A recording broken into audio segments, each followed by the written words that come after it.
귀한 예배로 나오신 성도님들을 주의 이름으로 환영합니다. 예배를 통하여 여러분의 어둠이 물러가고 삶의 기쁨이 회복되기를 주의 이름으로 기원합니다. 이제 함께 예배합니다.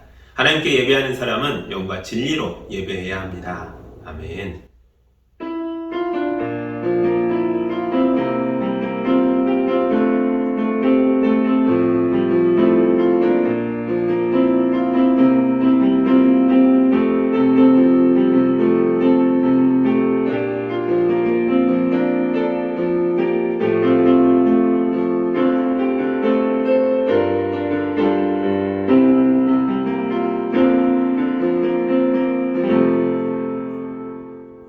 사랑의 하나님 아버지, 우리 성도들이 믿음으로 아버지 앞에 나왔습니다. 강하고 어려우신 주님의 팔을 성도들의 머리에 얹으셔서 사랑과 은총을 부어 주옵소서. 찬송을 부를 때 잔치집에 온 것 같은 기쁨이 넘치게 하시고, 간절히 기도할 때에 돌처럼 무거웠던 근심들이 사라지게 하시고, 말씀이 능력이 되어 우리 성도들이 세상을 넉넉히 이기게 하여 주옵소서. 예수님의 이름으로 기도합니다. 아멘. 찬송가 26장 함께 찬송하겠습니다.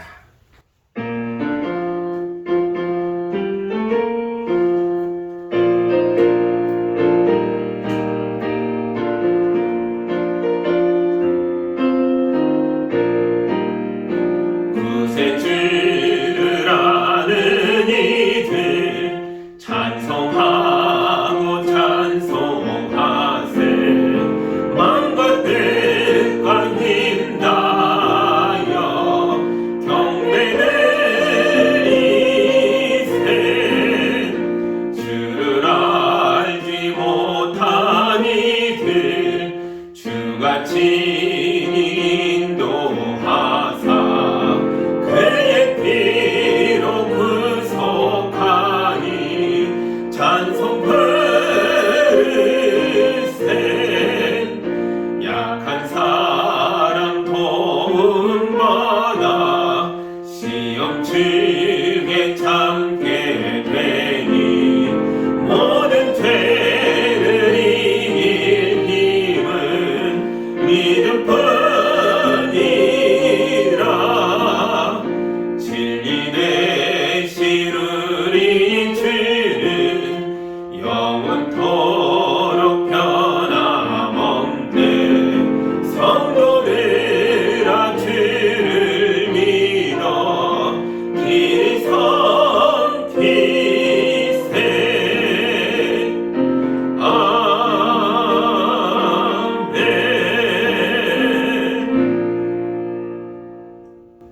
우리 한 주간의 삶을 돌아보며 하나님 아버지에 왔으나 온전하지 못했던 것들이 있다면, 더럽혀지고 추해진 것들이 있다면 다 고백하고 씻김받고 용서받는 기도를 함께 드리겠습니다.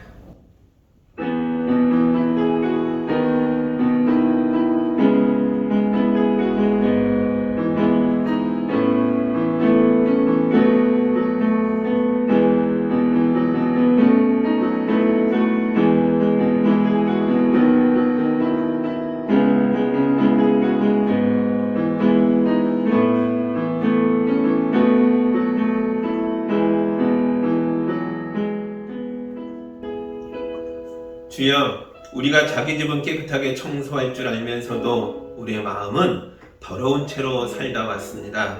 마음이 돌처럼 굳어서 은혜를 주셔도 감사할 줄 모르고, 좋은 것을 주셔도 누릴 줄 모르고, 능력을 주셔도 수치의 감옥에서 일어날 줄 몰랐습니다.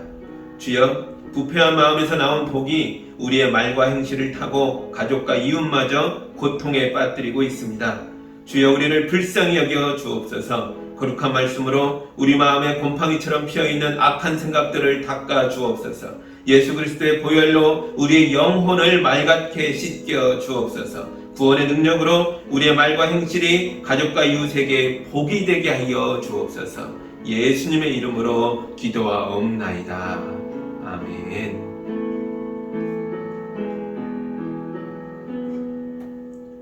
우리 주님의 용서와 치유와 화해의 말씀을 들으시기 바랍니다. 진리를 배반하여 마음이 부패한 사람은 믿음에 실패한 사람들이니 그들은 더 이상 앞으로 나아가지 못할 것입니다. 그러나 그대는 나의 가르침과 행동과 의향과 믿음과 오래 참음과 사랑과 인내를 따르십시오. 주님께서 나를 건져내셨습니다. 아멘. 용서받은 자로서 사도신경으로 우리의 신앙을 함께 고백하겠습니다. 나는 전능하신 아버지 하나님 천지의 창조주를 믿습니다. 나는 그의 유일하신 아들 우리 주 예수 그리스도를 믿습니다.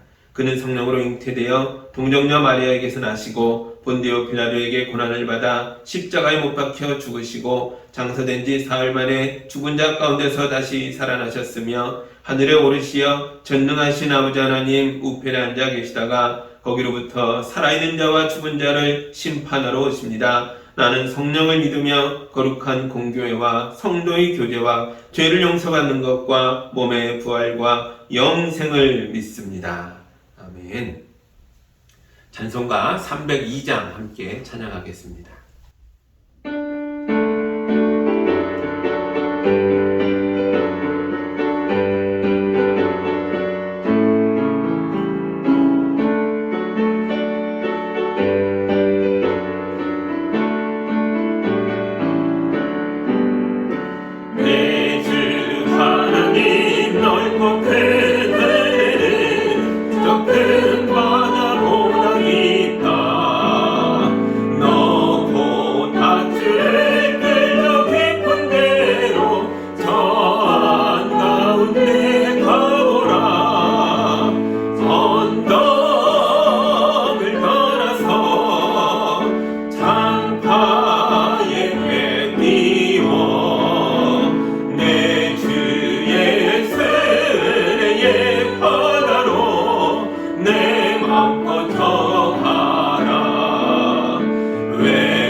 기도합니다. 사랑의 하나님 아버지, 우리를 복된 예배의 자리로 불러주셔서 감사합니다. 어머니 품속에 안긴 자식처럼 우리 성도들을 안아주셔서 무거운 짐들을 내려놓고 쉬게 하시고 마음의 주름살이 펴지게 하여 주옵소서. 코로나가 풀릴 줄 알았는데 델타 변이가 기승을 부리며 또 사회가 기약 없이 봉쇄되고 말았습니다. 경제적인 활동을 하지 못해서 어려움이 가중되고 있는 가정들이 늘어나고 있습니다. 주여, 우리 성도들을 불쌍히 여겨주셔서 이제 이쯤에서 코로나의 확산을 끊어내고 우리 사회가 정상화될 수 있도록 인도하여 주옵소서. 학생들이 2학기를 개학하고 학교로 돌아갔습니다. 우리 아이들을 안전하게 지켜주옵소서. 온라인 수업이 길어지면서 아이들의 학력 저하가 심해졌다고 말하지만 주여, 우리 아이들에게 지혜를 주시고 오래 버티며 공부할 수 있는 끈기를 주시고 하나를 배우면 10개, 20개로 응용할 수 있는 유연성을 주셔서 우리 아이들이 이 어려운 시대를 뚫고 일어나 세상을 새롭게 만드는 주역들이 될 수 있도록 도와주시옵소서. 백신 접종이 늘어나면서 부작용을 겪는 분들도 늘어나고 있습니다. 주여 우리 성도들을 지켜주옵소서. 혈전이 생기지 않게 하시고 근육에 무리가 되지 않게 하시고 잠시 어린하고 아프더라도 하루 이틀 자고 나면 거뜬하게 일어날 수 있도록 도와주시옵소서. 우리나라가 하루빨리 집단 면역에 도달하여 안심하고 활동할 수 있는 나라가 될 수 있도록 인도하여 주옵소서. 아프간 사태를 보며 나라의 중요성을 또 한번 깨닫습니다. 주여 우리 대한민국을 건강한 나라로 만들어가는 일에 교회와 성도들이 거룩하게 쓰임받게 하여 주옵소서. 더 나아가 우리나라가 아프간을 도와주고 세상의 많은 나라들을 도와주는 나라가 될 수 있도록 인도하여 주옵소서. 특별히 복음을 들고 세계 구석구석에 나가 있는 성도사님들의 건강과 사역의 현장을 지켜 주옵소서. 지금 예배하는 곳마다 주의 영으로 임재하여 주셔서 모든 가정마다 평화롭게 하여 주시고 모든 성도마다 은혜가 넘치게 하여 주옵소서. 예수님의 이름으로 기도하옵나이다. 아멘.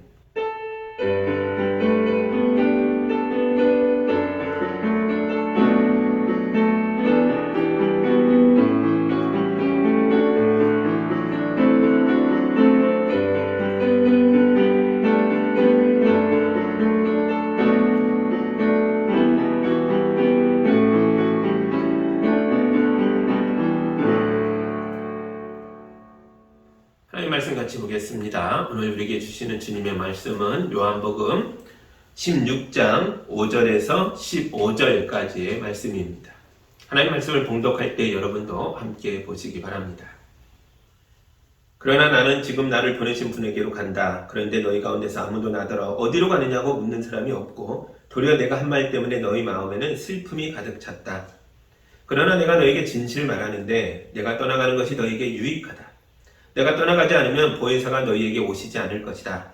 그러나 내가 가면 보혜사를 너희에게 보내주겠다. 그가 오시면 죄와 의와 심판에 대하여 세상의 잘못을 깨우치실 것이다. 죄에 대하여 깨우친다고 함은 세상 사람들이 나를 믿지 않기 때문이요. 의에 대하여 깨우친다고 함은 내가 아버지께로 가고 너희가 나를 더 이상 못 볼 것이기 때문이요. 심판에 대하여 깨우친다고 함은 이 세상의 통치자가 심판을 받았기 때문이다. 아직도 내가 너에게 할 말이 많으나 너희가 지금은 감당하지 못한다.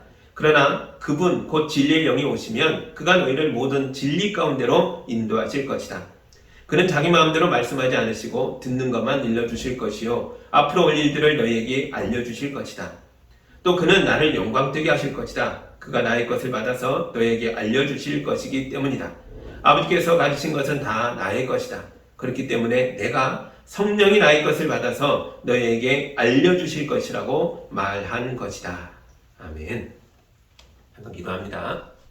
사랑의 하나님 아버지 감사합니다. 제자들에게 슬픔에 빠진 제자들에게 진리의 영이 오신다. 성령이 너희를 진리 가운데 인도하실 것이다. 두려워하지 말아라. 담대하여라. 위로하신 말씀을 읽었습니다. 주님, 우리 가운데도 성령으로 임재하여 주셔서 우리 교회와 우리 성도들을 진리 가운데로 인도하여 주옵소서. 예수님의 이름으로 기도합니다. 아멘. 지난주 본문에서 예수님이 제자들에게 세상이 너희를 미워할 것이다 라고 말씀하셨습니다. 이 말씀을 듣고 당연히 제자들은 겁이 났겠죠. 이제 예수님도 없는 세상을 살아야 되는데 세상 사람들로부터 미움까지 받아야 한다니 그렇게 우리가 살아야 되나? 앞으로는 어떻게 살아야 될까? 두려웠을 겁니다. 오늘 말씀을 보시죠. 5절과 6절입니다. 그러나 나는 지금 나를 보내신 분에게로 간다. 그런데 너희 가운데서 아무도 나더러 어디로 가느냐고 묻는 사람이 없고 도리어 내가 한 말 때문에 너희 마음에는 슬픔이 가득 찼다. 아멘. 제자들은 지금 겁에 질렸고 슬픔에 빠져 있습니다. 자기 감정에 깊이 빠져 있는 사람들은 시야가 극도로 좁아지죠. 그래서 주변을 잘 인지하지 못합니다. 눈앞에 펼쳐지고 있는 현실을 깨닫지 못할 때가 있다는 거죠. 그래서 그들은 예수님이 위대한 길을 걸어가고 계시는데도 예수님에게 어디로 가느냐고 물어보지도 못했습니다. 이런 일이 왜 있어야 되는가? 궁금해하지도 못합니다. 왜요? 슬퍼서. 고립감이 무서워서 시야가 좁아져 버렸거든요. 사실 예수님도 이런 제자들을 보면서 속으로 슬퍼하셨을 것 같아요. 지난 3년 동안 열심히 가르치고 훈련시키고 하늘의 비밀들을 알려주시고 십자가의 죽음과 부활이 올 것을 세세히 설명하셨는데도 불구하고 제자들이 여전히 자기 감정에만 충실할 뿐이지 예수께서 가시는 길에 대해서 이 위대한 구원의 여정에 대해서 궁금해하지도 않으니까요. 저 같으면 속으로 많이 서운했을 것 같아요. 야, 이렇게 열심히 내가 너희들을 훈련시키고 가르쳤는데 아직도 이 수준이냐? 그러지 않을까요? 그러나 우리 예수님은 자기 슬픔을 감추시고 제자들의 슬픔에 더 집중하셨습니다. 곧 십자가에서 죽어야 할 분이신데 어마어마한 일이, 어마어마한 사건이 눈앞에 다가오고 있는데도 이분이 지금 철없는 제자들을 위로하는 데에 집중하셨다고요. 7절 보시죠. 그러나 내가 너에게 진실을 말하는데 내가 떠나가는 것이 너에게 유익하다. 내가 떠나가지 않으면 보혜사가 너에게 오시지 않을 것이다. 그러나 내가 가면 보혜사를 너에게 보내주겠다. 아멘. 예수님이 슬픔에 빠진 제자들에게 건네신 유로의 말씀의 핵심은 내가 가야 너희에게 보혜사 성령이 오신다. 내가 가서 그 진리의 영을 너희에게 보내주겠다. 이거였습니다. 예수님은 보혜사 성령에 대해서 14장에 2번, 15장에 1번, 그리고 여기 16장에 또 1번 거듭거듭 말씀하고 계십니다. 보혜사는 은혜로 도와주는 선생님, 파라클레토스, 이 원어의 본뜻이 우리말이 번역을 잘했다 그랬죠. 어려운 한자어지만 속뜻은 잘 풀었습니다. 은혜로 도와주는 선생님. 예수님이 함께 계실 때는 예수님이 우리의 보혜사셨고 이제 예수님이 떠나고 없는 세상에서는 예수께서 보내신 성령께서 우리의 보혜사가 되어 우리와 함께하며 우리 곁을 지켜주시며 인도하며 도와주시겠다는 거죠. 그러므로 제자들은 예수님의 말씀을 믿고 자기 연민과 자기 과잉 감정의 늪에서 빠져나와야 합니다. 그래야 시야가 넓어지고 세상에서 길을 잃지 않고 하나님의 백성답게 하나님 나라를 향하여 똑바로 걸어가게 되는 것입니다. 최근에 우리나라가 아프간에서 우리와 협력했던 사람들을 이 사람들을 한국으로 많이 데려왔죠. 우리나라로서는 당연히 해야 할 일을 하는 겁니다. 우리만이 아니라 세계 많은 나라들이 이 일을 하려고 애를 썼습니다. 그런데 우리만 성공했습니다. 미국과 유럽 그리고 미국의 동맹국들이 아프간에 가서 오랫동안 활동했죠.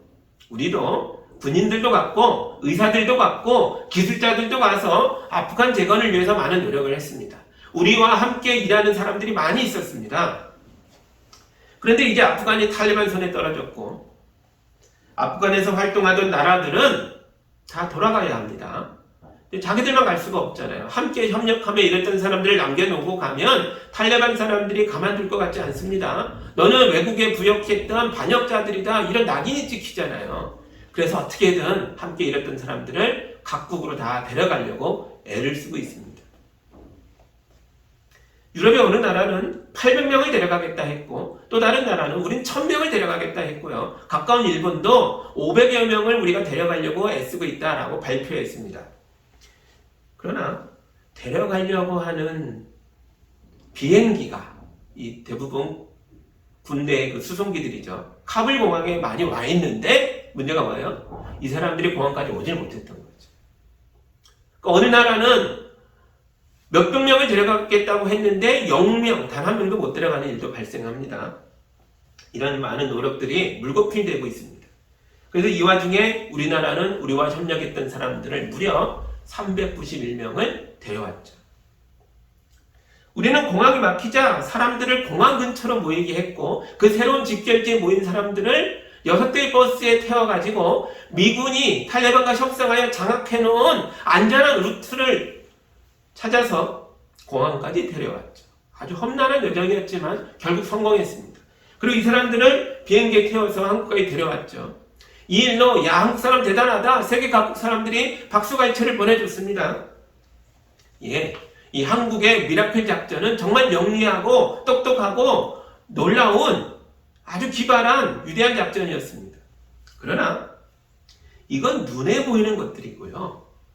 눈에 보이지 않는 영역에서도 아주 중요한 것들이 있었습니다.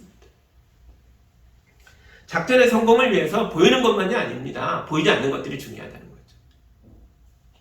첫째, 한국은 아프간 협력자들과 계속 연락을 하고 있었습니다. 이 사람들 중에는 무려 5년 전에 일하고 관둔 사람들도 있다는 거예요. 그런데 함께 일하지 않은 그 5년 기간 동안에도 연락을 주고받고 있었답니다. 그래서 현장 책임자가 카불에 다시 들어갔을 때에 이 모든 사람들의 연락처를 들고 있었습니다. 일일이 연락할 수 있었고, 이 연락망 덕분에 이분들에게 이메일을 통해서 통행증을 보내줄 수 있었고, 여권 서류도 발급해 줄 수 있었습니다. 그리고 공항이 막히자 새로운 직결지를 알려줘서 일사불란, 새벽 2시인가 그때부터 모였다 그러죠. 그 임박한 시간에 특정 장소로 다 모일 수 있었습니다.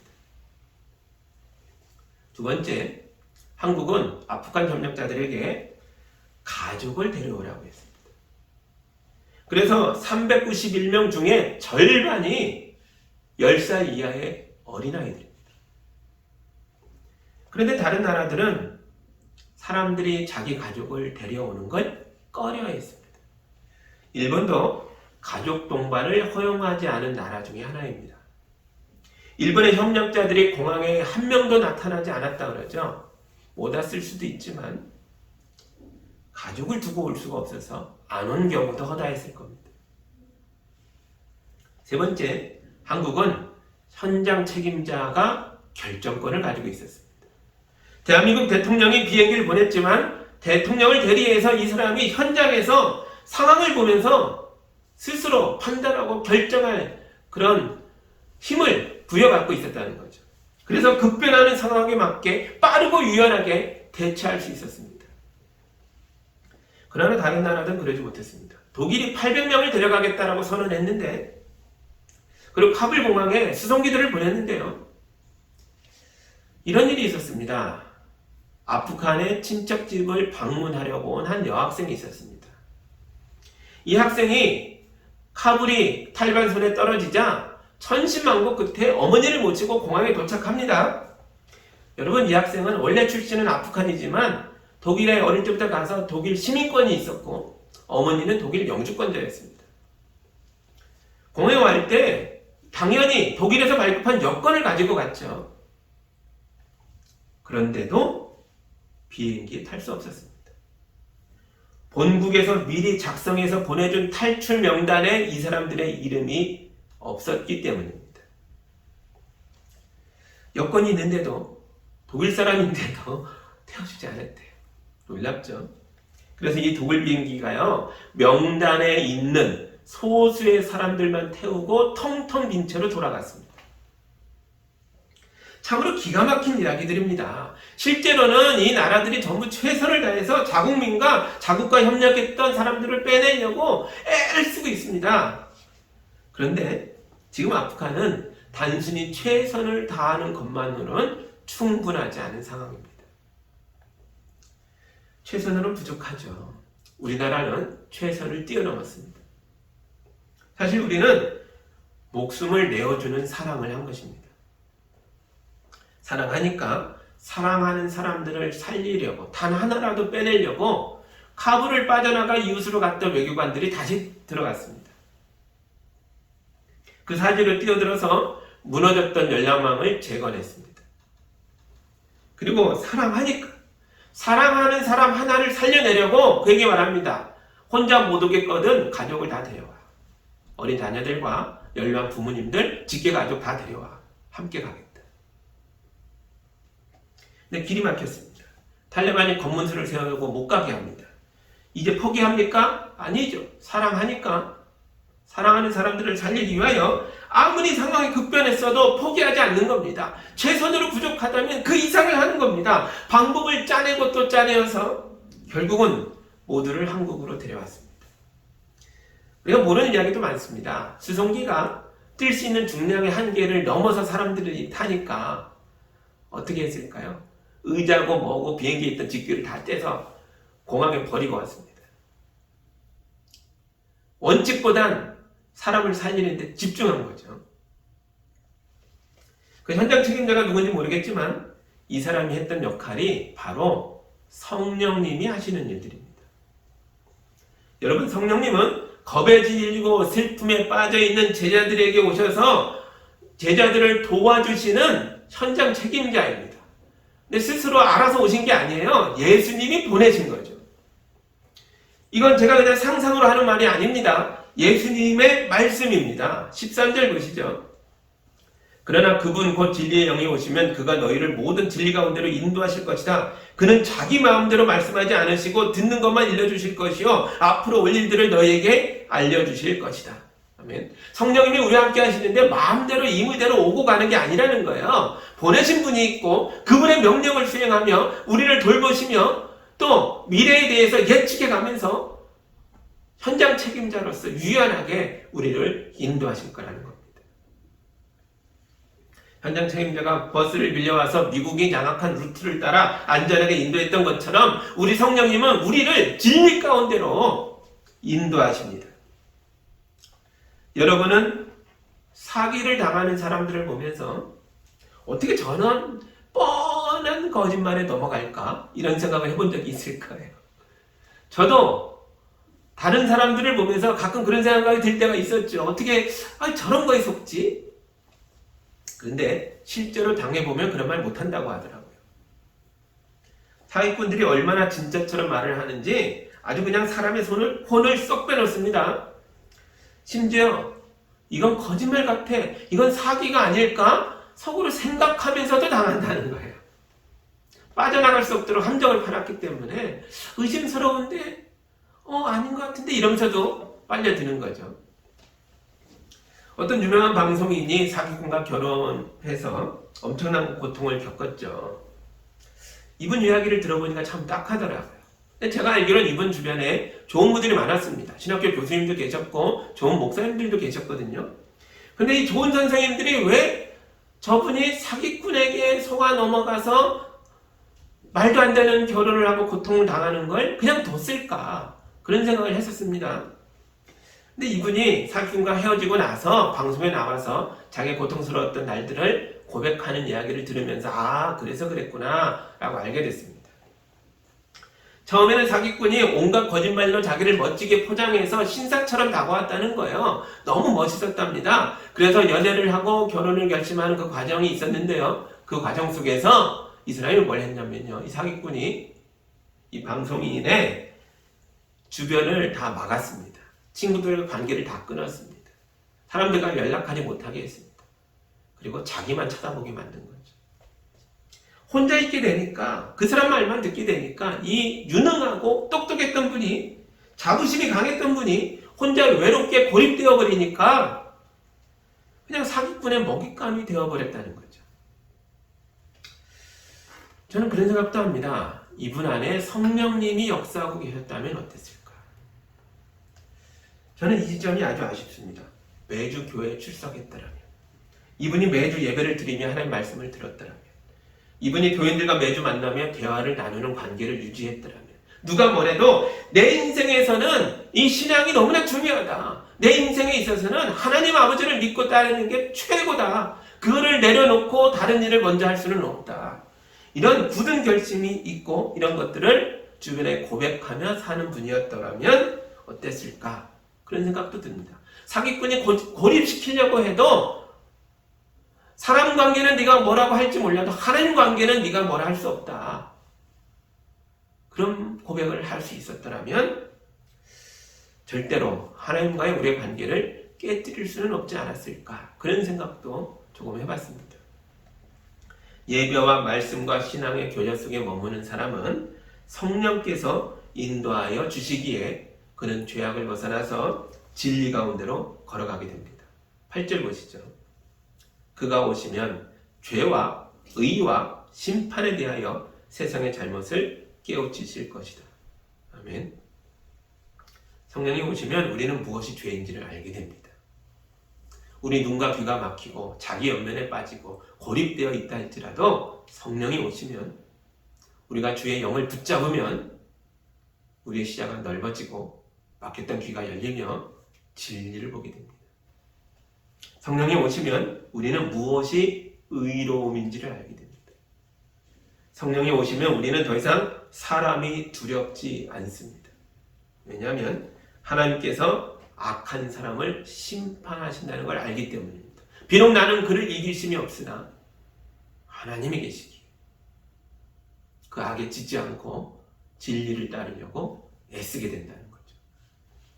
진리의 영이신 성령이 우리와 함께 하시기에 우리는 성령의 인도하심 속에서 세상의 악에 맞서며 우리를 삼키려고 오는 그런 사탄의 영역들과 맞서며 하나님의 길을 향해 나아갈 수 있습니다.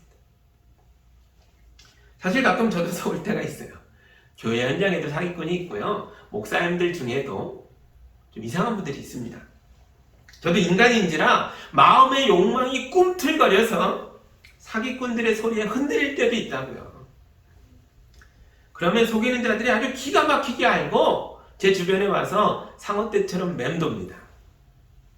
그런데 제가 성령의 깨우침을 받아서 흔들리던 마음을 회개하고 말씀에 서서 올바르게 가려고 애를 쓰게 되면 저를 흔들어대던 사람들이 정말 거짓말처럼 사라집니다. 왜 그럴까요?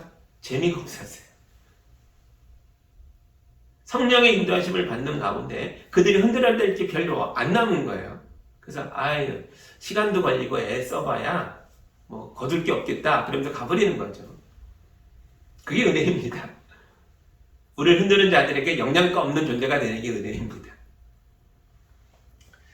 그리고 제게는 교회가 있고 여러분이 있잖아요. 저는 혼자가 아닙니다. 장로님들이 저의 부족함을 채워주고 계십니다. 교인들이 저를 위해서 기도해주고 계십니다. 성령께서 우리 교회를 진리 가운데로 향하게 인도하여 주고 계십니다. 그래서 우리 중에 하나가 넘어지면요 성령께서 그걸 보게 하십니다. 기도해주게 하십니다. 달려가서 일으켜주게 하십니다. 우리 혼자가 아닙니다. 우리가 함께 어깨를 동무하며 발을 맞추어서 하나님의 나라를 향해서 함께 걸어가도록 성령님이 인도하십니다. 오늘 오후에 위임 예식이 있죠. 우리 교회가 저를 은퇴할 때까지 예수한기 교회에서 목회할 수 있도록 허락해 주셨기에 그런 예식을 행할 수 있게 되었습니다. 그러니까 저에게 이게 얼마나 감사한 일인지 모릅니다. 근데 여러분, 저는 그렇게 뛰어난 사람이 아닙니다. 은퇴하면 교회법으로 70세 은퇴라고 하면 아직도 한 20년 가까이 남았잖아요. 벌써 미천이 달랑달랑합니다. 저의 부족함이 드러나고 있는데 제가 어떻게 앞으로 남은 20년을 또 목회할 수 있단 말입니까? 근데 여러분은 저에게 뭘 봐서 은퇴할 때까지 목회하라고 위임을 주신단 말입니까? 제가 뭘 더 할 수 있을까요? 그래서 저는 우리 교회의 현장 책임자이신 성령님의 음성에 순종하려고 합니다. 제가 우리 교회의 리더가 아니라 성령님이 리더이십니다. 우리 예수님이 성령님에게 예수한기 교회 교인들 가운데 단 한 명도 낙오되지 않도록 마지막 한 분까지, 아니 그분의 가족의 가족까지 다 구원할 수 있도록 가서 도우라라고 우리에게 보내셨습니다. 성령님은 예수의 말씀을 완수하려고 우리 가운데 오셔서 우리와 함께하고 계십니다. 저는 성령님이 리더로 인도하시는 이 성령팀의 목회 요원입니다. 팀원 중에 하나라고요. 좀 목사 요원이죠. 그래서 저만의 주특기가 있어야 합니다. 제 주특기는 뭐 여러 개가 있겠지만 사실 가장 중요한 건 말씀 사역이죠. 저는 요즘 우리 아이들을 보면서 조금 기분이 좋아지고 있어요. 신이 나려고 합니다. 예전에는 아이들에게 성경 말씀을 전하려고 해도 아이들이 어려서 이걸 어디까지 말할 수 있을지 너무 어려웠어요. 그래서 말씀 한 줄 읽고 간단히 기도해 주는 게 전부였어요. 근데 지금은 다릅니다. 아이들이 성장해서 어른이 가까워지니까 지혜도 생기고 깨달음도 커집니다. 그래서 조금 더 깊이, 조금 더 자세히 하나님 말씀의 이 오묘함을 설명할 수 있게 됐습니다. 기분이 좋더라고요. 바울 선교사님이 디모데후서 3장 17절에서 이렇게 말씀하셨습니다. 성경은 하나님의 사람을 유능하게 하고 그에게 온갖 선한 일을 할 수 있게 해줍니다. 아멘. 하나님의 말씀은 우리를 유능하게 하고 온갖 선한 일을 할 수 있게 해줍니다. 유능하다는 게 뭐죠? 자기 일을 해내면서 자기 인생을 잘 만들어 갈 수 있다는 거죠. 선한 일은 뭡니까? 이웃을 살리고 구원하는 일입니다. 그런데 우리 아이들이 어른이 되어가니까 이 말씀을 잘 알아들어요. 우리 아이들이 점점 더 유능해지고 선한 일을 할 수 있는 사람들로 성장해가고 있습니다. 그러니 제가 얼마나 신이 나겠습니까? 여러분, 목사가 교회 안에서 하는 일이 이거죠. 말씀 사역을 통해서 여러분들을 유능하고 선한 일을 할 수 있는 존재들로 인도하는 것입니다. 그러나 모두가 목사일 수는 없죠. 여러분 모두가 목사는 아니나 성령님이 인도하는 성령팀의 현장 요원들인 건 맞습니다. 그래서 우리는 각자 주특기가 있어야 합니다. 저는 말씀 사역이라면 여러분의 주특기는 뭡니까? 여러분도 여러분만의 역할들을 가지셔야 합니다. 절대 구경꾼이 되지 마십시오. 성령팀의 일원이 되어 현장 요원이 되어야 합니다. 에베소서 4장 11절과 12절을 읽어드리겠습니다. 그분이 어떤 사람은 사도로, 어떤 사람은 예언자로, 어떤 사람은 복음전도자로, 또 어떤 사람은 목사와 교사로 삼으셨습니다. 그것은 성도들을 준비시켜서 봉사의 일을 하게 하고 그리스도의 몸을 세우려고 하는 것입니다. 아멘. 우리 중에 어떤 사람은 사도로, 예언자로, 어떤 사람은 복음전도자로 또는 목사와 교사로 부름을 받았다는 거죠. 우리는 서로 역할이 다를 뿐이지 실제로는 한 팀입니다. 우리는 서로 도와주면서 서로를 섬기며 봉사의 일을 하면서 그리스도의 몸을 함께 세우고 있습니다. 여러분, 이 그리스도의 몸이 뭡니까? 교회죠. 우리 예수한교교회가 성령으로 충만하여 진리 가운데 행하며 교인들이 저마다 서로 다른 은사들을 발휘하여 서로를 섬기고 봉사함으로 예수의 몸인 교회를 세우면 어떤 일이 일어날까요? 그 다음 구절, 에베소서 4장 13절입니다. 그리하여 우리 모두가 하나님의 아들을 믿는 일과 아는 일에 하나가 되고 온전한 사람이 되어서 그리스도의 충만하심의 경지에까지 다다르게 됩니다. 아멘. 우리는 하나님 안에서 하나가 됩니다. 우리는 예수 안에서 온전해집니다. 혼자로는 부족하고 연약했던 사람들인데 우리가 예수한교교회로 한 몸을 이루니까 우리가 그리스도의 충만하심의 경지까지 자라갑니다.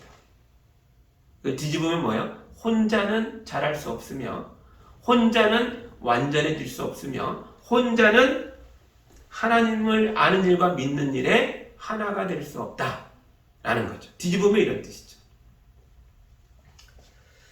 우리는 다 부족한데 이 부족함 가운데서도 각자 할 수 있는 일을 찾아서 교회로 모여 서로 섬기고 봉사하며 하나됨을 위해 한 팀으로 한 몸을 교회를 세워나가니까 어느덧 우리가 성장합니다. 어느덧 우리가 완전해집니다. 어느덧 우리가 그리스도의 충만하심까지 자라고 있다는 거예요. 여러분, 이 경지는 절대로 혼자 못 갑니다. 서로 돕고 봉사할 때, 예수한교교회가 하나가 될 때에 다다를 수 있는 경지입니다. 목회하면서 교인들에게 함께 일하자고 권면하면 제일 많이 듣는 말이 있어요. 목사님, 저는 부족해요. 저는 할 수가 없어요. 여러분, 저도 그래요. 이미 고백했듯이 저도 제 능력만으로는 앞으로 남은 20년을 채울 그런 능력이 없습니다. 그런데 주의 부르심에 순종했더니 성령께서 여러분과 합력하여 선을 이루라고 인도하고 계시는 거죠. 모세도 그랬습니다. 하나님께서 모세에게 이집트로 가서 내 백성을 구원하라 했더니 모세가 그래요. 하나님, 저는 못 가요. 저는 능력이 없습니다. 저는 입이 둔합니다. 이러면서 가라 못 가요, 가라 못 가요를 몇 번 했는지 아세요? 5번을 합니다. 마지막 5번째는요, 하나님께서 화가 나셨어요. 화를 벌컥 내면서 내가 너와 함께 간다, 이제 그만해라 라고 말씀하셨어요. 모세가 뭘 못 봤던 거죠? 자기만 자꾸 들여다보고 자기 연민, 자기 감정에 갇혀버립니다. 시야가 좁아졌어요. 그래서 못 가요. 저는 안 되는데요. 하나님 뭐라 그래요? 나를 봐. 내가 함께 가잖아. 비로소 그때 모세가 갈 수 있었습니다. 탈레반을 피해서 아프간을 탈출하는 사람들은 집을 떠나서 집결지까지 가는 모험을 해야 합니다. 그래야 살죠. 우리도 그렇습니다. 예수의 말씀을 믿고 현장 책임자인 성령님에게 순종하여 우리가 할 수 있는 일, 해야만 하는 일들을 실천해야 합니다. 그래야 우리 교회가 안전한 집결지가 되고 많은 영혼들을 수용하는 곳이 되고 이들과 함께 하나님 나라를 향하여 이룩할 수 있게 됩니다. 예수님은 길이요 진리요 생명이십니다. 세상의 시험과 박해에 지지 않고 믿음으로 세상을 이겨나가려면 예수의 말씀이 우리 안에 들어와 샘물처럼 솟아나야 합니다. 이게 성령이 하시는 일입니다. 15절 보시죠. 아버지께서 가지신 것은 다 나의 것이다. 그렇기 때문에 내가 성령이 나의 것을 받아서 너에게 알려주실 것이라고 말한 것이다. 아멘. 성령님은 자기 말로 우리를 인도하는 게 아닙니다. 성령님은 오직 예수의 말씀으로 우리를 진리 가운데로 행하게 하는 것입니다. 성령님은 예수님의 것을 받아서 우리에게 주고 계십니다. 성령님은 우리로 하여금 예수의 말씀을 깨닫게 하고 우리로 하여금 예수님을 나의 구원자로 믿고 고백하게 하고 우리로 하여금 예수의 제자가 되어 예수 말씀대로 순종할 수 있도록 격려하며 도와주고 계십니다. 이 우리는 성령님의 팀원들입니다. 여러분 각자 주특기를 가지십시오. 엄청난 걸 가지라는 게 아니잖아요. 할 수 있는 것들을 찾아서 하십시오. 성령님의 인도하심에 민감해지시기 바랍니다. 그래서 우리 교회를 안전한 집결지로 만들고 구원의 비행기로 만들어서 우리가 데려올 수 있는 사람들을 모두 다 데려와서 하나님의 나라로 같이 나아가야 합니다. 성령이 충만하여 세상을 넉넉히 이기며 하나님의 나라를 만들어가는 예수 영기교회 성도들이 다 되시기를 주님의 이름으로 축복합니다. 아멘. 우리 함께 기도합니다. 사랑의 하나님 아버지 감사합니다. 우리 가운데 성령님을 현장 책임자로 보내주셔서 이 험한 세상 위에서도 지지 않고 속지 않고 무너지지 않고 주님 바라보며 넉넉히 이기며 나아갈 수 있게 하시니 감사합니다.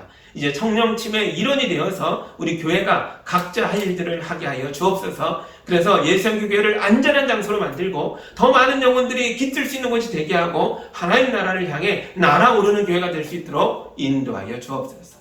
주님께 모든 걸 맡겨오며 예수님 이름으로 기도하옵나이다. 아멘.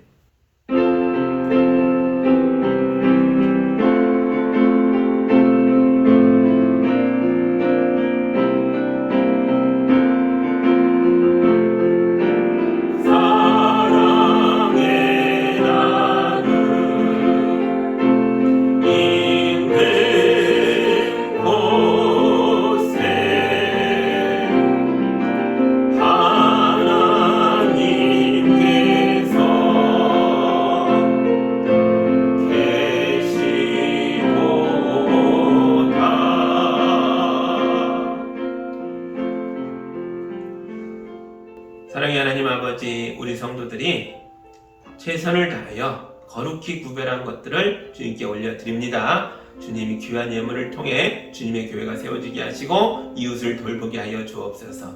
주님, 우리가 물질만으로만 섬기는 게 아니죠. 우리 성도들이 몸으로 또 마음으로 생각으로 말로 하나님을 섬기며 교회를 세우며 이웃들을 돌보고 있습니다. 성령으로 충만케 하셔서 이 모든 일에 어려움이 없게 하여 주시고 서로 채워줌으로 장성하여 완전해져서 하나님의 거룩하심까지 도달할 수 있도록 인도하여 주옵소서. 우리 성도들 중에는 경제적인 어려움을 겪고 있는 분들도 있습니다. 지혜를 주시고 능력을 주셔서 앞길을 고민하고 또 고민하며 두드릴 때에 주님의 인도하심 속에 담대하게 주님의 은혜 자리를 발견하여 나아갈 수 있도록 도와주시옵소서. 그래서 나도 살고 가족도 살리고 이웃도 살리는 거룩한 삶을 계속 살아나갈 수 있도록 축복하여 주시옵소서. 예수님의 이름으로 기도하옵나이다. 아멘.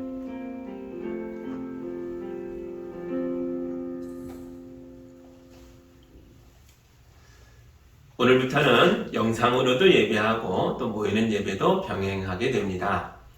얼마나 감사한지 몰라요. 백신을 맞은 성도들도 늘어나면서 우리가 조심하면 또 안전하게 예배 드릴 수 있는 환경이 조성되고 있습니다. 집에서 예배하시는 분들도 더 조금만 참아주시고 조심하셔서 하나님 인도하시는 가운데 우리가 다 같이 만나는 날까지 기도하며 또 전화로라도 서로 교제하며 하나됨을 누리며 지켜가 나가시면 좋을 것 같아요. 오늘 오후에는 유임 예식도 있습니다. 가정에 계신 분들도 오후 3시입니다. 안전한 예식이 또 거룩한 예식이 될 수 있도록 많이 기도해 주시기 바랍니다. 감사합니다. 이제 마지막 찬양 힘있게 부르고 담대하게 세상으로 나아가겠습니다.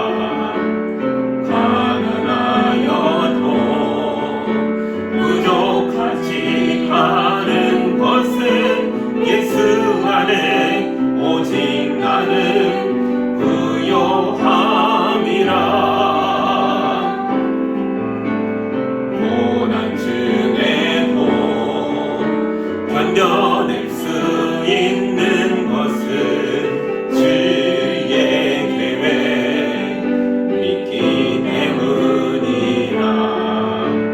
실패하여도 일어설 수 있는 것은 예수 안에 오직 나는 승리함이라.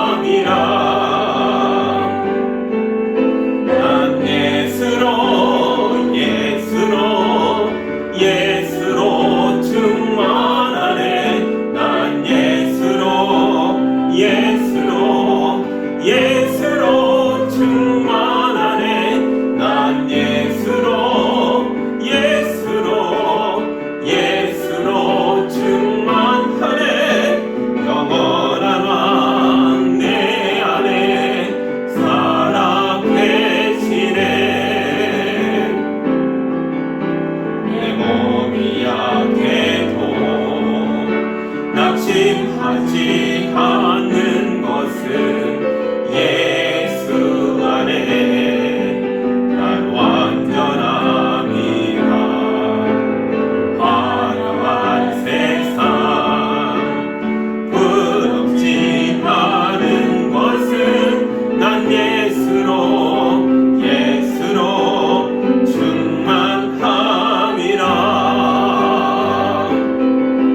난 예수로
마음을 디려하고 우리의 슬픔을 더 깊이 헤아리며 위로하시는 성령님 아버지를 보내시는 예수 그리스도의 은혜와 우리 아들과 함께 우리와 동행하시는 하나님 아버지의 크신 사랑하심과 보냄받아 현장 책임자로 우리를 마지막까지 인도하시는 성령님의 교통하심이 말씀에 아멘하고 삶으로 나가는 성도들 위해, 가정 위해, 삶의 모든 영역 위해 이제로부터 영까지 함께하기를 간절히 축원하옵나이다.